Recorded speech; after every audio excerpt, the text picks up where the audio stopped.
राम राम दोस्तों, अगर मैं आपसे पूछूं भारत में सबसे भोकाली और ओवर प्राइस गाड़ी कौन सी है तो आपकी जुबान पर फॉर्च्यूनर ही आएगी 100%। इस गाड़ी में ना ही तो उस लेवल की क्वालिटी मिलती है।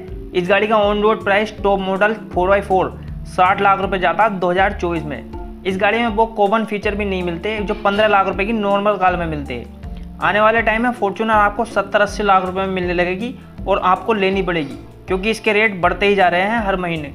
MG ग्लोस्टर जैसी गाड़ी जो 40 लाख रुपए में मिलती है और ये फॉर्च्यूनर के सेगमेंट में आती है, लेकिन ग्लोस्टर काफ़ी हाई लेवल के फीचर आते हैं। इनफैक्ट लैंड क्रूजर वाला डायमेंशन देखने को मिलता है आपको इस गाड़ी में।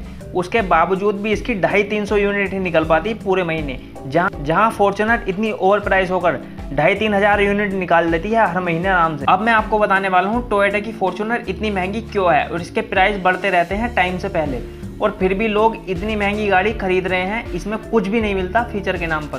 2009 के टाइम जब टोयोटा ने फॉर्च्यूनर को लॉन्च किया था तो इसका प्राइस 18 लाख रुपए रखा था ऑन रोड, और आज की डेट में फॉर्च्यूनर का GR वाला वेरिएंट जिसमें 2.8 लीटर का डीजल इंजन मिलता, उसका एक्स-शोरूम प्राइस ही 51 लाख रुपए रखा गया। आपको लग रहा होगा टोयोटा वाले मोटे रकम ऐड रहे होंगे कस्टमर से। टोयोटा इंडिया का जो CEO है वो तो अंबानी बना बैठा होगा, लेकिन ऐसा कुछ नहीं है।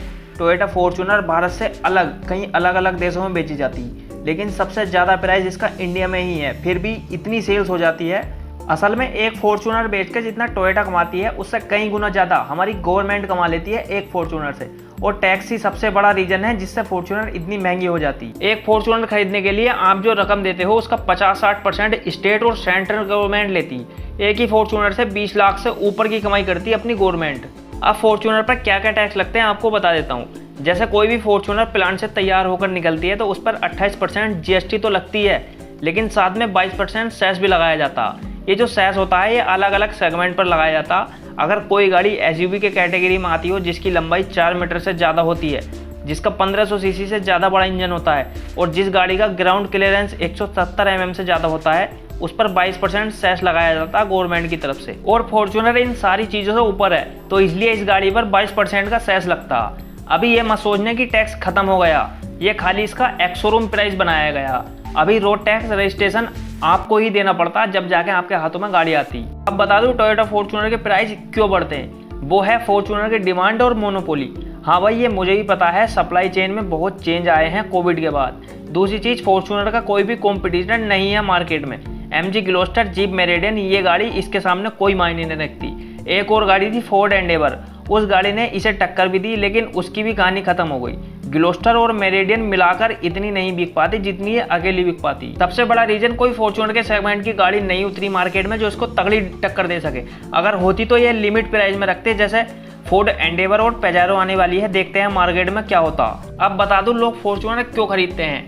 इसमें टोफार्ट प्लास्टिक का यूज किया गया है और इसमें एडास सनरूफ तो आप भूल ही जाओ, लेकिन फिर भी ये गाड़ी को खरीदा जाता है। मेनली 2 रीजन है। सबसे तगड़ी इसकी रिसेल वैल्यू है। इस गाड़ी को बेचने का नाम रख दो, हवा नहीं लगेगी। अब ये टोयोटा की गाड़ी है तो रिलायबिलिटी और मेंटेनेंस भी गाड़ी का तगड़ा है। इसमें आपको 60 लाख रुपए एक बार देने हैं और 10-15 साल के लिए मौज करो। अगली चीज है भोकाल। इस गाड़ी का भोकाल ही अलग होता। मेनली ये गाड़ी नेता लोगों के पास होती है। ये सड़क पर चलती हुई छोटा मोटा हाथी लगती है। 50 लाख रुपए तो लोगों के पास हो जाते हैं, लेकिन उनको खर्च करने का जिगरा नेता लोगों के पास ही होता है खाली। अगर वीडियो पसंद आई तो वीडियो को लाइक करो, कमेंट करके बताओ वीडियो में क्या गलती हुई, और वीडियो देखने के लिए आपका बहुत बहुत धन्यवाद।